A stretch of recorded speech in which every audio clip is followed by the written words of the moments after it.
তখন 2-3 বছর হলো ঢাকায় আসছি। একদিন অফিস টাইমে আমাদেরকে ট্রেনিং রুমে ডাকা হলো। সেখানে ইয়ং প্রফেশনাল বা এরকম কিছু একটা নামের একটা প্রতিষ্ঠান থেকে কিছু লোক এসেছিলেন।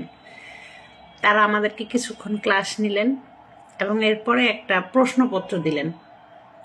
সেখানে অনেকগুলো প্রশ্ন ছিল, উত্তর দিতে হচ্ছিল।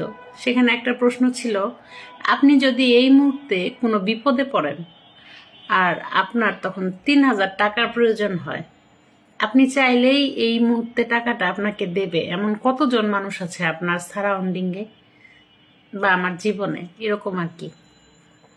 তো আমি নির্দ্বিধায় চিন্তা ভাবনা না করে বলেছিলাম যে 15-20 জন। লোকটা হেসে আবার আমাকে শিওর হওয়ার জন্য বলল। আমি আগের মতোই বলেছিলাম 15-20 জন। এখন জীবনের এই পর্যায়ে এসে আমার মনে হয় মানুষের সাথে কি তখন সত্যি আমার এত ভালো সম্পর্ক ছিল? আসলে আমি বোকা ছিলাম।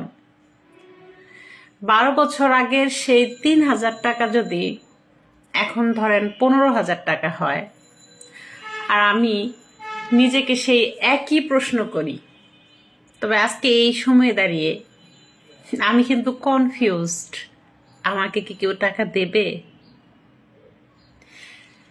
আমি জীবনে কখনো কারো কাছে টাকা ধার চাইনি, কিন্তু যদি কখনো প্রয়োজন যদি সামনে এসে দাঁড়ায়, তখন আসলে কতজন আমাকে টাকা ধার দেবে?